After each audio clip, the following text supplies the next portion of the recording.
Olá a todos! Nesta sessão vamos falar sobre aspectos gerais do ato da leitura. Permitam-me partilhar alguns conselhos convosco. Começamos com a seguinte pergunta. Quando lemos com olhos de ler, o que se pretende? Já vimos que quando falamos da promoção de leitura, falamos de ler, interpretar, falar e escrever. Ora, o importante é que quando promovermos atos de leitura, possamos ter esses atos planificados para que esse ato tenha o mesmo peso e valor de outro qualquer ato educador formador.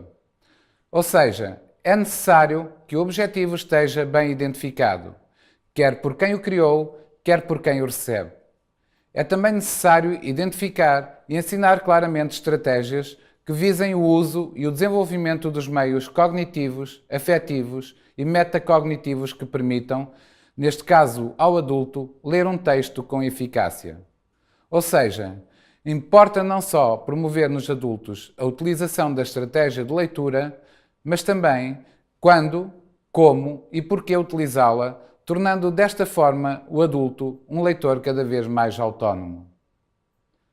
Ler com olhos de ler vai requerer do adulto, desde logo, uma motivação e uma participação ativa e dialética. Um encontro entre este, o autor, e o texto que lê, e não um adulto que compreende só, de forma literal, isto é, que simplesmente responde a perguntas diretas e objetivas colocadas pelo professor, o formador, o técnico ou o mediador. Muitos de nós achamos que fazer uma pergunta antes, tendo em conta o texto que vai ser lido, e relacioná-las de seguida com o que se leu, é trabalhar a leitura. Isto é somente uma atividade da leitura.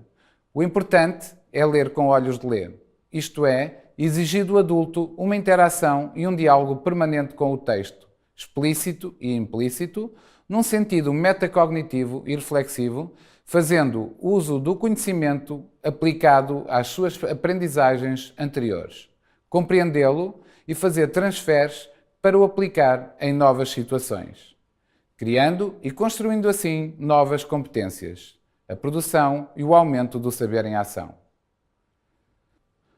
Autores como Inês Sinsim sugerem algumas práticas que fomentam a independência do leitor, tais como a definição dos objetivos de leitura, a identificação do essencial do conteúdo, a utilização da estrutura do texto como recurso, a elaboração de questões sobre o texto, o desenvolvimento de representações mentais sobre o texto lido e o pensar em voz alta após a leitura. Estas são algumas das pistas, porém, não devemos esquecer que a motivação, as experiências e vivências dos adultos, os contextos, os recursos existentes e os objetivos do adulto na formação, entre outros, são também fatores a obter e sempre presentes e que nos têm de obrigar a uma aprendizagem e reformulação constante. Por isso, é que não é possível dar uma receita para o ato da leitura, mas sim apresentar o máximo de pistas possíveis para trabalharmos. Ou seja, o papel de promover a leitura desta forma e sempre que o adulto se encontra em contexto de formação connosco, permitindo que ele viaje e consiga compreender textos variados e com diferentes graus de complexidade em qualquer fase da sua vida, de forma livre, autónoma e consciente, é da nossa responsabilidade. Devemos ser então o promotor de leitura íris, que já falamos, isto é, devemos promover e ser investigadores, reflexivos, inovadores e sensíveis e fazer dos adultos que por nós passem adultos com as mesmas competências. A análise de texto deve ser realizada no encontro interativo, dialogante e reflexivo entre quem lê e quem cria o texto. De acordo com este pensamento, coloco as seguintes questões.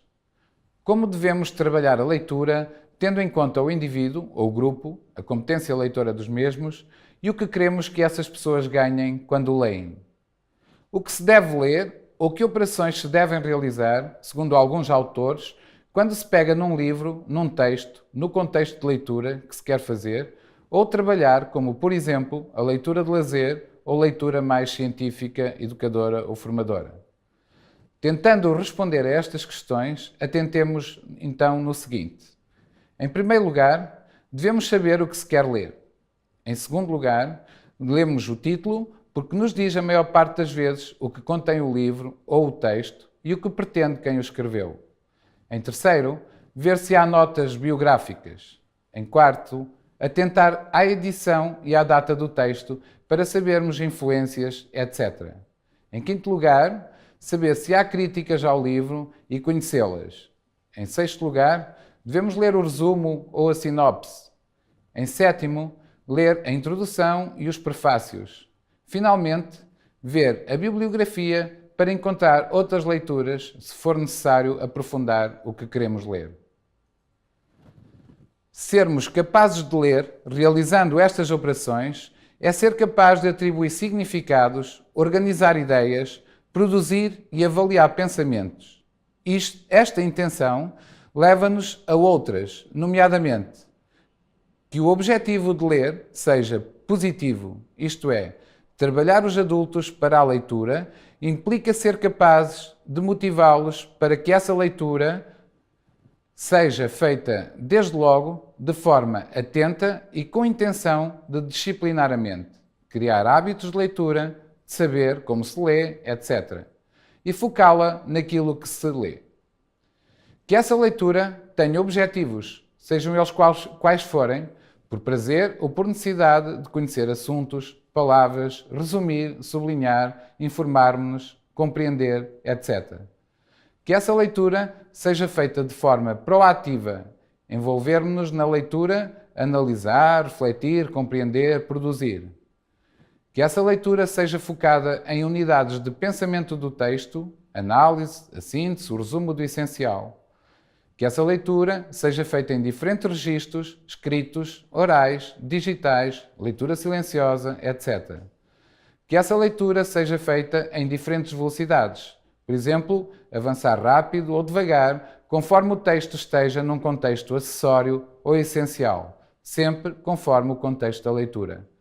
Que essa leitura seja avaliadora, que o adulto conheça e reconheça o valor do livro, saber se o lê todo ou parte dele, ou se tem de o voltar a ler um dia, tendo em atenção a enorme informação que hoje existe e que rapidamente fica obsoleta com o surgimento constante de novas ideias e atualização de conceitos, etc.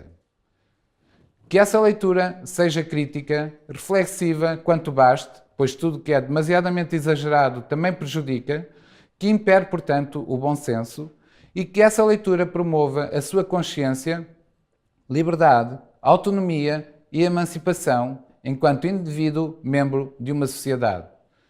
Que a leitura promova a sua capacidade discursiva, escrita, oral ou digital, entre os demais. Que essa leitura lhes aumente o vocabulário. Um bom leitor tem bom vocabulário. Enfim, que essa leitura lhes mostre a importância de ler e que faça deles seres mais persistentes no ato e não só na atividade, e crie o gosto de ler livros diversos e ter sempre ao pé de si os mesmos livros. Por outro lado, ao trabalharmos leitura, também devemos evitar o objetivo negativo de ler.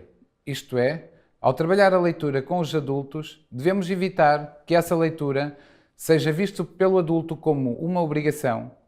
Devemos evitar que essa leitura tenha vocabulário muito complexo ou totalmente desconhecido, aconselhar a leitura com o dicionário presente, se isso acontecer.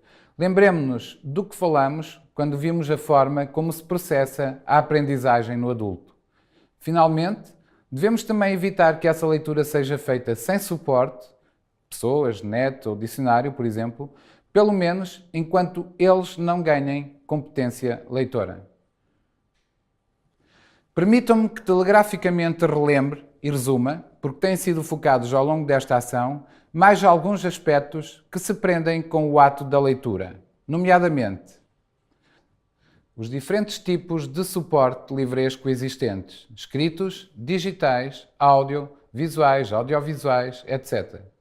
Os diferentes tipos de livros e textos, livros de cultura geral, temáticos, científicos, utilitários, jornais, revistas.